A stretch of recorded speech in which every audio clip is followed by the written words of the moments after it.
Hello, everyone. I'm Jessica Murray, coordinating producer for Pellet Media and Engaging Students. Pellet has been creating free educational resources for students and teachers and related communities for more than 20 years. Going Online is a series of video discussions with experts in the educational and tech community. They're sharing their knowledge and advice to support teachers and instructors who are shifting from in-person classes to remote instruction in response to COVID-19. Today, I'm so pleased to introduce Alyssa Karyofilis, Dr. Helen Bond, Dr. Tim Pons, and Venkat Rao. Hello, everybody. Thanks for joining us. Briefly, Alyssa Karyofilis is Lead Online Engagement Manager at Boston University. Hello. Helen Bond is Associate Professor of Curriculum and Instruction and Howard University Online Chair. She's a Fulbright Scholar, and her expertise also includes education during emergencies. Hello. Tim Pons is Senior Lecturer of Technical and Professional Writing at the University of Texas at Arlington. His work with digital pedagogy has been documented by Microsoft and has earned him teaching awards. Hello. Okay. And Venkat Rao is a practice director for a technology consulting company in Minneapolis, Minnesota. In the evenings and weekends, he writes about assistive technology and explores Microsoft technologies that can be beneficial to people with disabilities. Hello. Venkat. As we prepared for this discussion, we knew that most educators would be a week or so into remote instruction. With that in mind, I asked our panelists to think about what it means to teach during a time of crisis, what kinds of common problems they're addressing, and the best solutions to those issues. I also asked them to think about easily implementable tips to make remote instruction more accessible and what some of the interesting tech solutions are. Are there strategies we can import from the tech or business world, for example? I want to jump right into this and turn this over to our panelists. Helen, I'd like to start off by asking you about one of your research areas, education in emergencies. As a field or research area, what is education in emergencies? Are we in one? And if so, what does it mean for our pedagogy as we begin this? Okay, thank you. Thank you for your question. And yes, we are definitely in an emergency. But the field of education in emergencies, and I've worked in it for quite some time, has not been really a known or an applicable concept in the United States. I did some work with refugee teachers along the Somali border, and it's been primarily thought of or is applied to other contexts, typically outside the United States. And what it really means is that when education is disrupted through crisis, through conflict, through war, or in our situation, a pandemic. And it's when young people, education, as you know, sets a routine. Young people, youth, aren't able to go to school due to whatever the disaster or crisis is. And it's really a disruption in their lives, not just so much in terms of their education. And the concept of education in emergencies, it really implies that a response to that, like a response, whether it's overseas or a response now to the pandemic, that getting education restarted is actually considered part of a humanitarian response to the pandemic. And we've seen that sort of throughout the United States, and we understand that going to school or education gives young people student structure, gives stability, gives them a routine. If you're talking about a K through 12 audience, perhaps a school lunch, and it gives them a sense of predictability and structure. And that's why I think what we're doing here today is so important. Universities having to go online, K through 12 schools. People see it as, well, it's just restarting the education and worrying about their content, which is important, and their pedagogy. But it should be also thought of as part of our entire humanitarian educational response. Now, getting to the second part of that. I think education in emergencies, I think there are implications for both content as well as pedagogy. In terms of content, I'm a professor at a university, and some of the guidelines or tips that we've given that you need to think about, what you've done so far in the classroom and what needs to be done. But you also need to consider that this is not education in a usual, typical sense. Routines have been disrupted. It is indeed in the middle of a crisis. So you not only need to deal with, well, what have I done so far? What assessments have I given? What work needs to be done? I also need to think about the social and an emotional impact that this is having on students and professors and the entire enterprise. So I think there are implications for content, also for pedagogy. I just heard from prior talking with the panelists, the mention of synchronous and asynchronous skills or approaches, and I'd still like to embed that idea in this framework of education in a crisis context. Lots of faculty members that I've been working with have been reaching out saying, we want to emulate our face-to-face experience in our classrooms online, which is great. I mean, most of our faculty at Howard University have had some interaction with online, whether they teach in a hybrid manner or online, or have primarily used our learning management system for various reasons. But you have to consider, I'm suggesting maybe a mix of those, whether it's, synchronous, face-to-face, meet at a certain time, asynchronous being a more flexible approach, that students are now dispersed. They're not necessarily in their dorms, on their laptops, that they've gone back home or could have gone any number of places. So as I wrap up with this, I think as we approach the conversation, whether how we approach content, how we approach pedagogy, it really is education in a crisis context. So thinking about the impact on them, their access to internet or to laptops, all that, or health consequences for students. So I'll just wrap that up, and it was a great question, and thank you for allowing me the time to talk about it. Absolutely, Helen. And I think you threw out, so I'm, taking notes over here. You threw out so many great discussion points. And I kind of want to just throw this back to Tim and Alyssa and see, do they want to respond? I saw, everybody nodding along, and Venkat too, if you want to kind of jump in and pick up something maybe that Helen started. For sure. I think that something we really need to think about, and this is I've been talking about with my colleagues, is that being able to it's very difficult to just drop your face-to-face class into an online setting, and that's not really what online learning is about. The rhetorical context has changed, right? And I'm in a department of English with a lot of rhetoric scholars, and I'm trying to kind of appeal to them in a way that they can understand that we talk about rhetorical context, audience changing, needs changing, and the content may be the same, but the delivery must change because the context is no longer the same. And I know we were talking before the call a little bit too about that asynchronous and synchronous. One of the things that I run into is I've had several people who are kind of I'm very tech heavy. I helped pilot Microsoft Teams at UTA several years ago. They were surprised I wasn't going with an all synchronous, really fancy setup for my courses.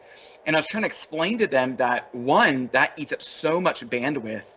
And I'm worried, especially if students are trying to use mobile devices, they're using their limited data, or they have complementary internet that a lot of the companies are gratefully offering, but it's slow. And so I want to be very cautious of having these large required, I'm taking attendance sort of meetings. And instead, look, Helen was talking about blending. I have a lot of low-res videos of me walking through PowerPoints, talking through things, giving them a little assignments, they can kind of exercises. And then I save my synchronous times where they can schedule with me. And then I'll use Teams to kind of open up, say, a Word document they've sent me. I'll walk through there. We'll make some edits. We'll co-author it live together. And that, I think, is something I would do in a face-to-face workshop. But it's something that's more accessible to them because a lot of my students have been displaced financially as far as work. They're now working these overnight jobs for Amazon or at grocery stores. And so they just can't meet during that between 9 a.m. and 10 a.m. on Monday, Wednesday, Friday when we were originally meeting. So I've been meeting with students, late at night, and early in the morning, sometimes on Saturdays, sometimes on Sundays, just because that's when they need to meet with me. So it's even changed the way I've had to schedule my time, of not thinking about myself necessarily as an 8 to 5 worker, but really just kind of blocking my time, because I still have my family and I have a 2-year-old and I want to spend time with her and have normalcy like Helen was talking about for her. But at the same time, I want to be flexible for my students. So I think this could really easily turn into a workaholic sort of thing for us if we're not careful. But at the same time, we do want to be flexible for our students in this emergency situation. I was actually also going to speak to the importance of flexibility. So at Boston University, where I work, we typically work with fully online courses year-round, but of course, we're getting more questions from folks moving their courses to remote teaching. And we've been talking about some of the smaller things that folks can do easily and quickly to make their courses kind of, more engaging or easier for students to access them. And one of the biggest things we've been recommending is to be flexible, right? Even if your lecture is typically from 9:30 to 10:30 in the morning, many of our students aren't even in the same time zone at this point. Some of them, it's 3 a.m. and they should be asleep. But when you can get everyone in a synchronous session, I think it's important also to think about ways to keep, like what Helen was talking about, really that like cultural and social component alive. So thinking about ways that you can get your students to communicate with one another when they can be together, right? So a lot of synchronous sessions have options like breakout rooms, for example. So BU uses Zoom, and breakout rooms are a tool within Zoom that you can essentially have students, have a small group discussion. The instructor can jump between those as you normally would if you were in person in class. And, that's one way to kind of get everyone talking again, rather than just maybe a talking head giving updates. Tim, I think your example of going through and editing that document is another great example. So yeah, I would just say taking stock of what the tools that you're using have available for engagement, and then just kind of being aware that each student has something really different happening in their lives right now, and that'll probably affect their coursework. And I think too, speaking to that as well, I've had some students message me on Teams just asking for like advice on where to find food, or where to go grocery shopping, or how to cook something that they've never gotten before, but it was all that they had. So I actually started a little video series called Bakespeare, because my content area is actually for my PhD. It's a 16th century literature, British literature. And so it's just me in my kitchen, inviting them into my home and teaching them how to cook things. And again, just could they get that online? Yeah, of course they could. YouTube's full of that. But this is somebody they know cares about them. And again, like Helen was talking about, that teacher relationship, this is part of that human holistic approach that we have in education, where we have this unique ability, I think, as instructors, as teachers, to step into somebody's life in the middle of a crisis and really pour directly into them, more than just our content knowledge. And our content knowledge is wonderful, and I hope we do that. But really to have more than that, to really care for the whole student sitting in front of us. Great, thank you guys. That's a great opening discussion. Helen, you brought up this idea of sort of thinking maybe both about content and about pedagogy, and so I want to and sort of thinking about them through this context of teaching in an emergency. And I think we've been kind of talking to both of those ideas as we think about some of the things that you're seeing and how you're troubleshooting them. But I also want to kind of be sure to give an opportunity to talk sort of specifically about some easily implementable things, that we can do to either help our students in that, remote or online space. And I'm thinking, everybody probably has some easy tips or tips for things that, we could do this thing and it would work. And Venkat, I'd love for you to jump in on this too, and maybe also to think about the accessibility component of that question. one of the suggestions I have in terms of, I think, where content and pedagogy actually overlap is when students came back from spring break and we're suddenly in this online environment and all this is happening around us. To me, it was like in the guidance, some of the guidance that we actually gave our professors, it's almost in a way, it's like a first day of class again. I mean, yes, it's midterm and it's mid-semester, but students are coming back in the middle of this particular context. So I'm suggesting to them, and I think it's a great tip, is to think about, again, that social and emotional piece. And so, you can post as a discussion board. Many LMSs have the capacity to set up an asynchronous discussion board and maybe label it questions for the professors or concerns. And we've given guidance that you might describe that discussion board and leave that permanently open and accessible for students and instructors and TAs in a class, saying that if you have questions about this new sort of delivery, this situation that you think the entire class could benefit from, and maybe you can't reach me any other way, here's an open forum, an open discussion forum where you can post questions like, when is this actually due? I didn't quite understand that when you submitted our new due dates. Also, I also encourage them to be sure to put an asterisk there saying that if it's something personal about your grade or something that shouldn't be revealed in such an online open forum, then please either email me or contact me. And on likewise, there might be a forum set up in a more synchronous using Collaborate Ultra or some of the Zoom or other web conferencing face-to-face tools where you might have an advising time that I'm going to be, online face-to-face during these hours, sort of like these are my new office hours online. So if your concern is personal or you have some other concern that maybe is beyond content or what we're learning, maybe it's something personal, that here's a time and space in which we can talk face-to-face in a format. And so that's a tip I would say. Use some synchronous tools, some asynchronous tools to reach out to students, clarifying and have ways for them to reach back and maintaining that interaction without taking up too much bandwidth there. So I'll pass that over to and I think one of the ways you can pull that off really well too is a lot of the people I've run into is there's getting this onslaught of emails from students because now they're shifting into online and there's just so much communication happening. Is if they don't have access to something like bookings through their O365 account, which many people don't, there's free software out there like Calendly.com where you can do free scheduling. It'll then push, so students can always feel like they can go on your little calendar, book a time to meet with you. You can set it up to where they can't book same day appointments. That's how I do mine because I can't handle same day appointments. Right, but then I'll wake up in the morning, I open my calendar, I see everyone who's made an appointment with me who wants a private face-to-face call.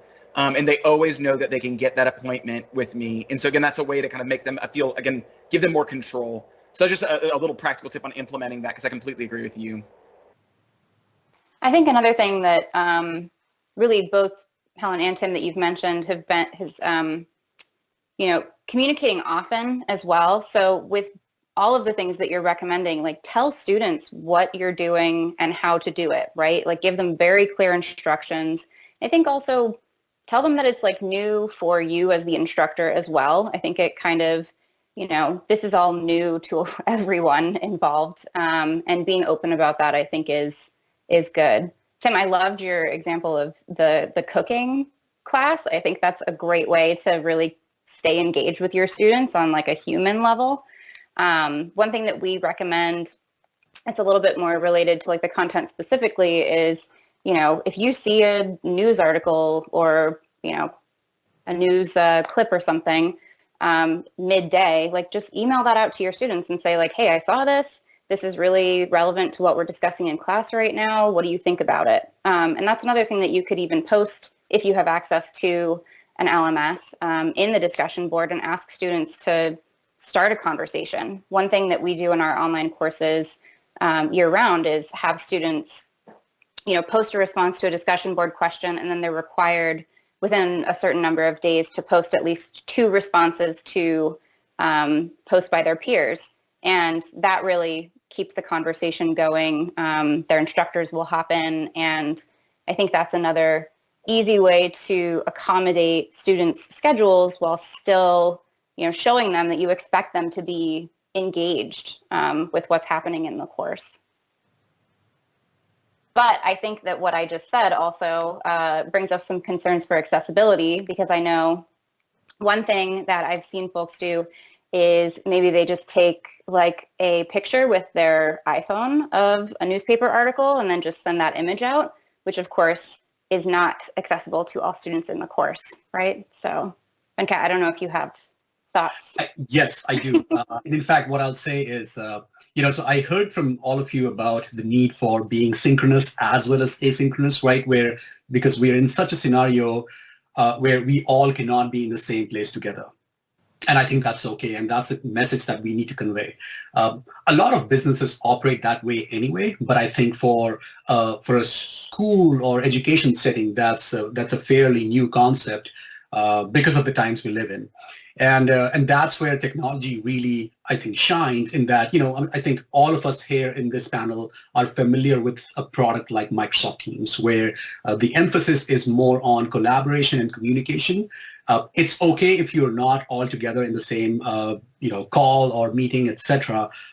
Just know that even if you miss this meeting because either you're in a different time zone or, you have a job, as Tim said, you all have new jobs or you're sick, rest assured that if you come back to this room or Teams or channel, you will have access to everything that has been discussed.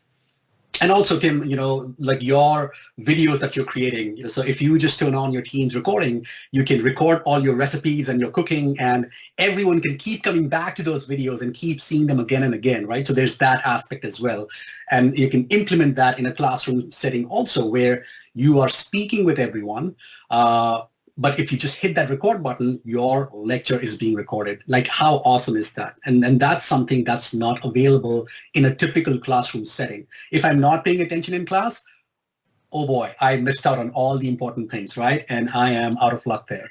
So there are certain things that are more beneficial just because these things are inbuilt into technology that we have access to today.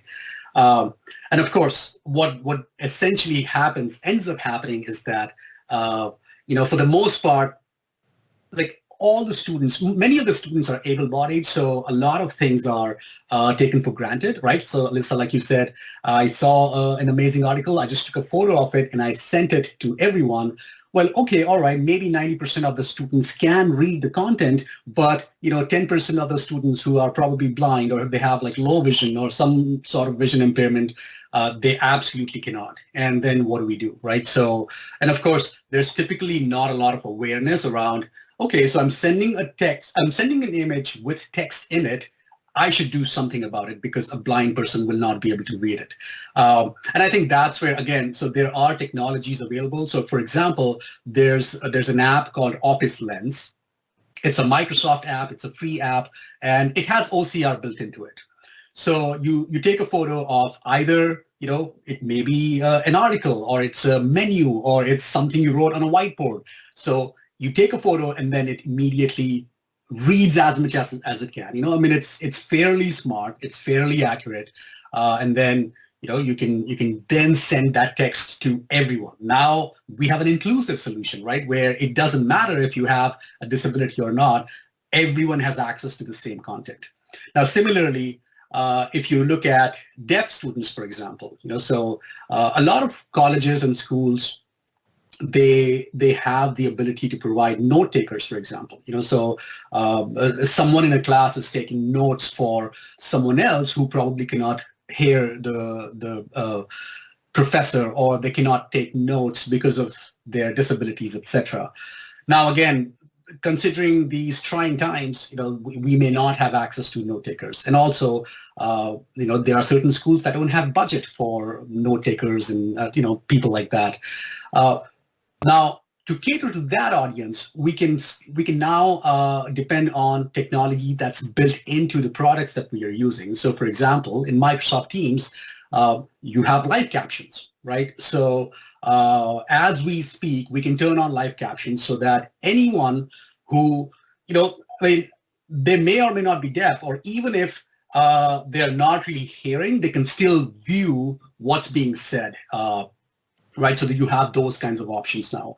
Even in Microsoft PowerPoint, there is an ability to generate live captions, where like you just turn on it, you just check a checkbox, and then it's generating live captions. So whoever it may be in the audience, if they have trouble hearing, they can definitely look at those captions. Now, to take things a little one step ahead, there's something there's a certain solution that I absolutely love, and I would like to show it to you real quick within just a minute. I won't take much time. So this is a solution that it's called Otter, and you may or may not have heard about it. So it's Otter.ai, and it's basically like a transcribing solution.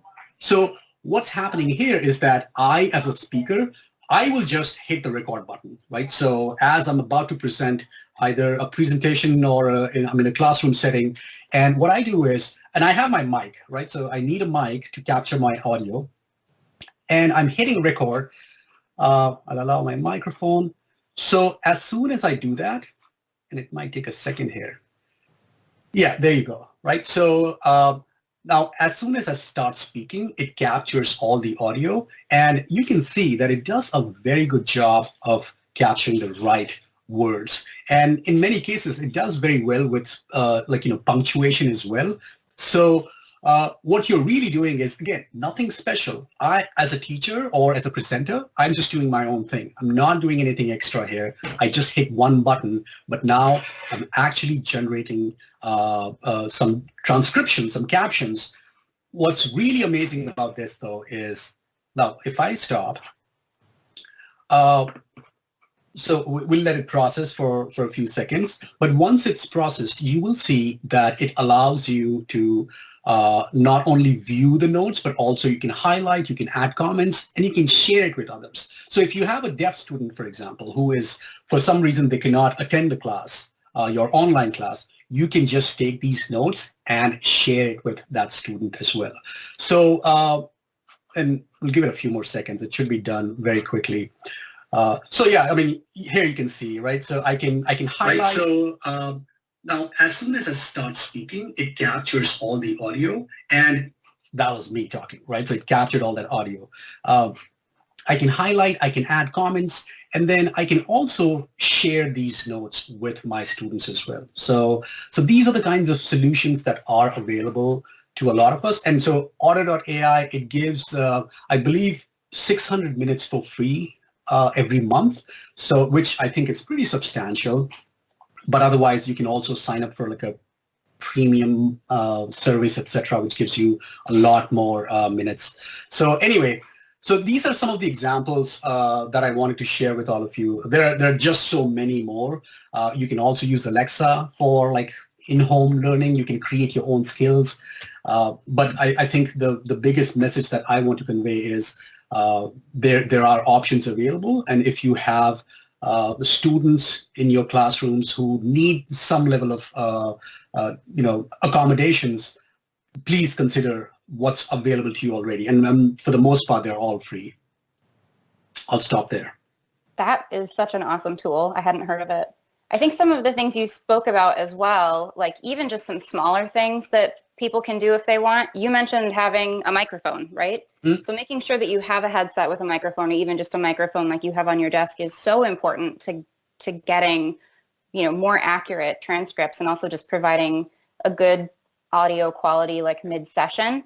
I know for Zoom, Zoom provides auto-generated transcripts for all cloud recordings that are searchable, and our students really enjoy using those. Zoom also saves the chat messages, but even though it does that, one thing that I would really encourage people to do is, if you are holding a live session and you get a message from a student in the chat, please make sure to read that question aloud, so that, as the session is happening, if you get a question, you're not just launching into the answer without actually verbalizing that question, Right. because people, even in the session, if they're not totally tuned in, which one would hope that they are, but maybe they had to look over to help their child with something or whatever, they might have missed that question and they're going to be really confused. So I would just to that recommend point, doing that. I'm glad you brought that up because so especially in Teams, there is an option available for an immersive reader as well. So because so a lot of people chat right while they are in a classroom or in a discussion. There are people who have trouble reading, because of dyslexia or other disabilities. So if you click on those three dots for every chat, there's an option for immersive reader, which allows you to which speaks those words for you. It spaces out letters, etc. So that's available as well as an option. So just wanted to throw it out there. I'm thinking about another demographic here besides just those with disabilities. And the only reason I'm thinking about this as well is because we have a very large international student population at UTA where I teach. And something I started doing was I started doing screen captures as I was giving back feedback on papers and then uploading them to our LMS along with the rubric. So they could have me kind of walk through their paper for 3 minutes. And then they turn in their portfolio at the end of the semester with revisions. My international students said they loved having that. And I didn't realize how much they would because it was auto-captioned and they could just replay it over and over and over. And they were able to process it. Even some of the things I posted on the asynchronous things, they've loved it because they said I could just, if I didn't understand something, I could stop or I could go look up a word. And they said it was just so much better for me. And I thought, oh my gosh, I didn't even think about that being a problem, but these students are sitting in my classroom all the time. So it's really interesting that there's so much that's available for so many different types of students. And again, I just thought of it, Tim, because you brought this up. There's also translation available in Microsoft Teams, right? So there's live captioning, but then there's also translation. So again, for international students, if you don't speak their language, they can still translate into their own language, which in itself is a pretty amazing feature. So it's either Teams or PowerPoint. Every Microsoft product, for that matter, is embedding all these common technologies. So you may be using something, like I said, PowerPoint, Teams, whatever. You will have the same features available everywhere, practically. I wanted to jump in. That I'm sure that's incredibly useful for our listeners. We're actually planning on developing a module just around the various accessibility features. But what we've also been dealing with just lately, I know at Howard University, some faculty, depending upon their discipline or their subject, is around this notion of assessments. My assessments were going to be face-to-face. I had a final exam. I'm teaching mathematics. I use this. And so we've been working with them, and we've had so many requests for maybe various lockdown browsers, and we've been sort of exploring that beyond what we already have. But we've also, I think it's a great tip that we've been offering our faculty, is to look at, depending on what LMS you're using, there are various ways to construct tests and quizzes so that you can get a fair amount of what we call integrity software or integrity skills built within your development of a quiz or test. Many faculty don't want to have to go and totally rethink their assessment. Maybe they've been giving this assessment out for years, this quiz, this final exam. And so sort of redirecting them to some of the quiz and test and survey development using, for example, in many LMS, you have the option to develop a quiz or a test that students actually can't backtrack. And it's not necessarily a lockdown browser that you're using to do this, although lockdown browsers are great. There's many. There's ProctorView, there's Respondus. We actually had sort of spoke with them the other day about some of their different services. But just in the development, there's ways so that you can make quizzes and tests so that they're adaptive. If they can't go on unless, they get this particular, question correctly, you can actually provide feedback in the development of a test or a quiz. It's really a very robust tool in many LMSs, just, but it takes a high level of skill and confidence. Under normal conditions, faculty would have time to, do a workshop, go back, think about it, have a semester or so to sort of redesign their assessments. But in the middle of a crisis, and you're suddenly, you were face to face, and now you're online. Faculty don't necessarily have that, have that luxury to really go deep into those tools. And so I think that's been a very much so a concern, at least at our university. And we've been working quite a bit with faculty, some actually having to really redesign their, their test or quizzes. And of course, just as I'll round out with this, there's some tools that was automatically in our LMS or embedded that maybe faculty weren't quite as aware of, is such as a safe assign. You can develop a safe assign assignment, when you go to, and it's pretty much a common tool, maybe with different names across LMS. I'm talking particularly right now to Blackboard. If you're developing an assignment, questions or whatever, you can simply, in the development of that in the LMS, you can click on submission details and actually just click a button. And it's fairly robust. It checks students what they call an originality report, and it'll check it against the internet and various databases. And you can opt to give that originality report, share that with students. And there's a few cautions there in sort of interpreting those results as well. But we've had quite a bit of calls for what we've termed, or what I've termed as Howard University Online, I share A2OL, is what we call integrity software. So I'll just pass that ball on to some others and see if you've had similar concerns or questions on your campus or in your field of expertise with accessibility as well as others. Thank you. Yeah, so what I would say, and I'm wondering what Alyssa thinks about this, because you have so much online teaching experience, is really reimagining what assessment is and what are we trying to do with assessment. Is really that, like, the open-ended text-based question the best, or would a oral examination be better? And the only reason I'm thinking about that too is I was teaching a workshop online this week for pre-med students, and one of the schools that a lot of them apply to does a video-based interview where they're answering questions like that. I think, gosh, this is such a real-world application thing going on here. But I think, so I was thinking, what are we thinking about? And maybe Alyssa, you can talk more about that, of reimagining what assessment might be. Yeah, that's a great question. I think for the most part, we have what you would consider, I think, more traditional assessments. We definitely rely on multiple choice questions that we build. We also use Blackboard, so we have assessments and quizzes that we build that way. Students have to enter a password for their final exam. We work with a live proctoring service that has access to their webcam, desktop, and microphone while they're testing to make sure that they're not Googling answers, for example. Another setting that I would add to the ones that Helen suggested would be showing questions one at a time. That's something that we've done to ensure that students don't just, manage to take a screenshot of the exam and then share it with others.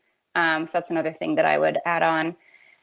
Another thing that we do in place of exams sometimes would be like team presentations through Zoom. And that's something that a teaching assistant would, sit in on. Often the rest of the class is encouraged to attend and provide some feedback during or right after the team presents. So that's something that, of course, takes a little bit more time, because then you as the instructor are sitting in on all of these presentations, possibly dealing with some group dynamics as they are coming together to work together.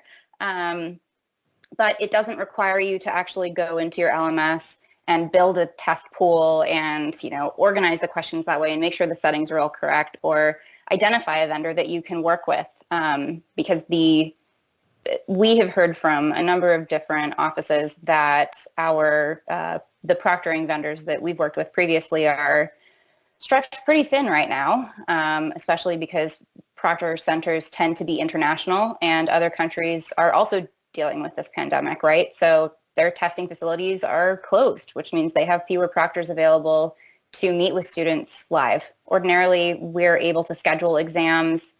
We have a 4-day final exam window, and students can schedule any point 24 hours within those 4 days. And now that availability is a bit limited because they don't have as many proctors available.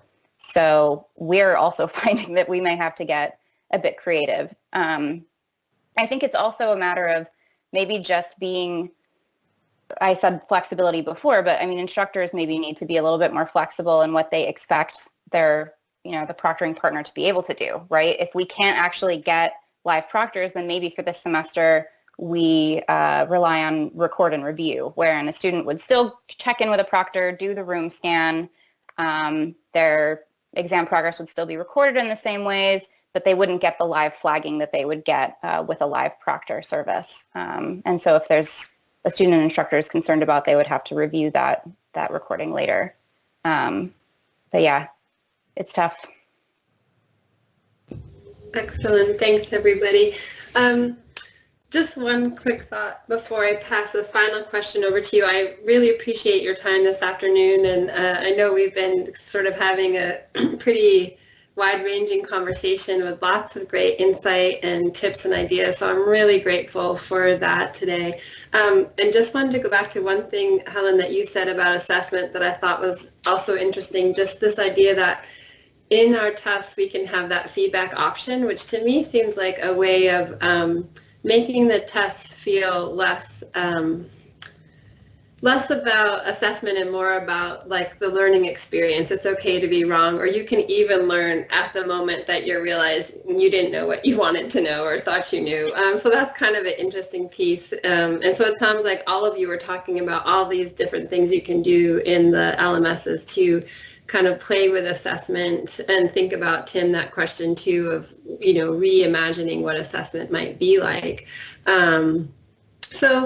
And this is a little bit of a last question I just wanted to ask because, I recorded a panel with a high school teacher the other day who just was saying in his community, there had been an uptick in sort of bullying and racism, particularly directed towards, students, Asian immigrants or of Asian descent. And I'm wondering, one, have you also seen this, are you hearing this from your colleagues or your coworkers, and are there any good ways to push back against this when you're an instructor in the front of the classroom, someone's not going to try to pull the same thing that they might in this place where they feel, oh, wow, there's this mechanism between me and the consequence. So just curious if anybody has some insights there, because it's something I think people are looking for some, tips and advice on. I'd like to start off with that. I'm so glad that you included that. Because I also do a lot of work with K through 12 schools as well in terms of this. And we are encouraging, of course, this is applicable to higher education as well, but I'll start with K through 12 schools, is that teachers need to set firm expectations for, conduct online. We've heard of etiquette and guidelines, but we're also working with K through 12 schools around actually having some content. Again, like I said, there are implications both for content as well as pedagogy in terms of, how did this virus actually, originate? And even though you certainly in a K through 12 audience, you can't go through great details, but having, it's just not, we're just not resuming education as usual. This is truly education in a crisis. And so in some way, and education as a humanitarian response, there should be some way throughout some content, and even speaking to the higher ed community. Perhaps you can include in some way a module or information simply around the notion of zoonosis, how, how viruses can go from, animals to humans and what impacts that. So it's not just simply, because there's a lot of misinformation around, the origination of the virus and how it's has, produced stigma around communities. So I would advocate, and certainly we do this quite broadly at Howard University, for a culturally responsive pedagogy, a culturally sensitive pedagogy. And that can be exacted, that can be implemented even online. So I'll just toss that ball to some of my other collaborators here. So thank you for that question.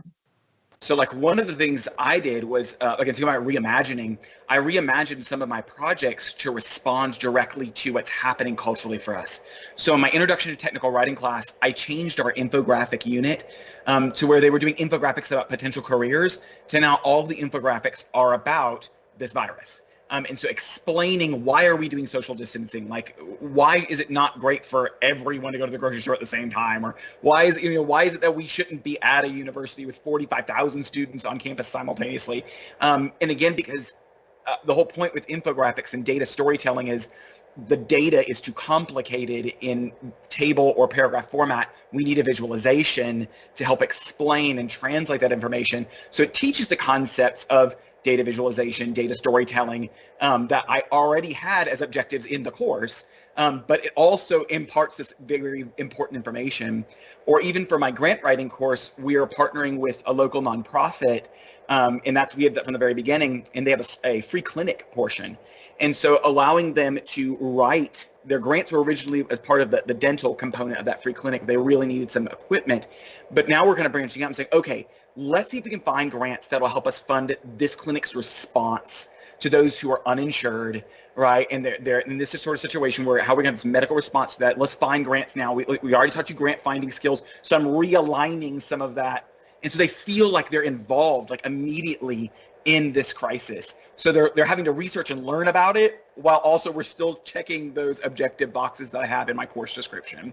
So I would just empower the teachers to really, again, get creative and reimagine how can you meet those objectives and those goals and those outcomes that you have for that course in a way that does take into account everything that's happening around us. One small thing I would add that Helen mentioned as well is this idea of etiquette online. So maybe also take some time to remind students, like, this is how you write a proper email. I'm always surprised by the number of students who maybe don't have the level of what we call netiquette around communicating online, either over email or in discussion boards or even in synchronous sessions. So some things that we remind students to do are, just to take a second and reread messages before you send them. Of course, if someone's saying something that's a bit impolite or inappropriate, then that may not be as helpful. But I think, communicating with your students and asking them to reach out if they are experiencing anything like that, I think is another good practice. When I think explaining why that matters beyond just being a good citizen, and this has helped my students, is I also do, I'm the coordinator of internships for our department. And so I keep telling my students, all I keep seeing with all this online pedagogy is you having lines for your resume and your cover letters where you can talk about tangible examples of you being able to collaborate through digital platforms. Digital platforms like Office 365 that companies are already using, and then you can show them. You don't have to tell them that you're good at collaboration. You can show them with these tangible documents. We created this memo with a team of 4 people, right, through Teams, and we were living all in different places. That's what employers want to see, right, is to show tangible examples. So my students are kind of thinking, oh my gosh, this actually could play to my advantage in some way when I go on the market. That's actually a great point, Tim, because I think those are the skills that are extremely helpful. And if someone walks into a job market admitting that I already know this, I think that works in their favor, because this is the kind of stuff we do on a daily basis, right? So that's really great. I'd like to add that it's a great opportunity, even though education and emergencies is through to disruption and crisis, but it also presents unique opportunities, especially as people are online, they can perhaps reach out and collaborate with others, depending on their bandwidth and their availability, because this is indeed a pandemic. But referencing your initial question about some racism and discrimination, it's being online, being in a digital platform, and I certainly endorse all of our colleagues and panelists here call out for collaboration. It possibly it could be implemented within our content or pedagogy, where the students could have maybe partners or teams internationally. They could maybe collaborate on some common assignments or discussion boards, because being online allows you to bring guests in, international guests from other races or ethnicities, from other cultures and languages. Really, the digital platform, going to remote teaching offers unique sets of opportunities that perhaps a face-to-face class does not offer, at least not as readily. And so I think that can also be a great response to using some of these tools and platforms, with being very intentional about it, to expose students to other ideas, to other students, to other ways of knowing. And so I think that's a great way also to combat what we've been seeing in society. So thank you. One, it's something at the free resources. I'm all about free resources. Some of the things that are out there that a lot of instructors might not know is that many museums and things that are government funded are actually doing these digital walkthroughs now. And so I'm looking at teaching a Shakespeare class in June, and I'm teaching it as a digital study abroad. So I'm looking at historic royal palaces and all of these other places within the United Kingdom that are creating these digital walkthroughs and thinking, okay, I can't take you to England right now because no one's traveling internationally right now, but let's go digitally together. Let's watch a play from the Globe Theatre in London. Let's talk about, and then even doing a cooking show on like, how do we make a scone, right? And so again, really trying to leverage that as best we can and looking at those free resources out there in a way that we wouldn't have had those free resources because no one was giving that away before. Now they are, so let's use it. Excellent. Thank you all so much. I want to wrap this up, and there's so many things I wish I could kind of bring back into the conversation and ask you all about, but maybe we'll get some comments in the videos on YouTube, or we could reconvene. But I just really appreciate your time this afternoon.